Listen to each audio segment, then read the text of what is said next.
আমরা এই মুহূর্তে আছি চট্টগ্রামের সাতকানিয়ায় কেউচি এলাকায়।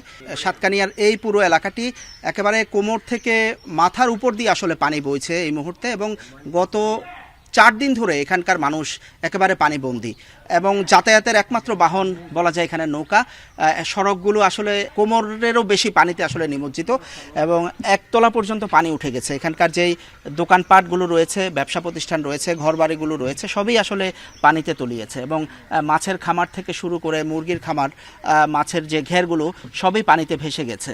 এবং 4 দিন ধরে এখানকার মানুষ আশ্রয় কেন্দ্রগুলোতে অবস্থান নিচ্ছেন এবং তাদের যে যতটুকু সহায় সম্বল আছে সবগুলো নিয়েই তারা আসলে আত্মীয় স্বজনের বাড়ি কিংবা উঁচু কোনো জায়গায় অবস্থান নিয়েছেন এবং এখানে বেশ কিছু ঘরবাড়ি ক্ষতিগ্রস্ত হয়েছে।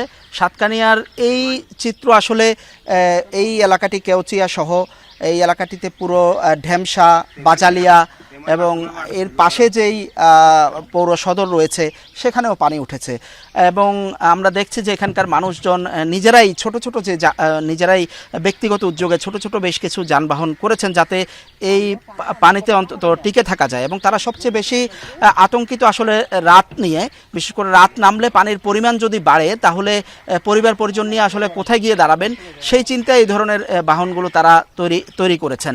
এখানে নাওয়া খাওয়া একেবারেই বন্ধ এখানকার মানুষের এবং তারা যতটুকু শুকনো খাবার আছে সেগুলো দিয়ে তারা কিছুটা বেঁচে থাকার চেষ্টা করছেন।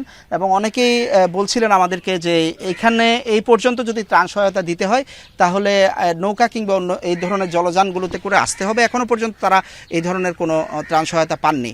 আর সরকারি জেলা প্রশাসন যেটি বলছে যে প্রায় 4 লাখ মানুষ পানিবন্দী হয়ে পড়েছে এই চট্টগ্রাম অঞ্চলে, বিশেষ করে সাতকানিয়া, বাঁশখালী, রাউজান, রাঙ্গুনিয়া, হাটহাজারী এলাকায় এই 4 লাখেরও বেশি মানুষকে আসলে তারা ত্রাণ সহায়তা দেওয়ার চেষ্টা করছেন। সরকারের পক্ষ থেকে তারা ত্রাণ সহায়তার জন্য স্পিড বোটেরও আবেদন করেছেন।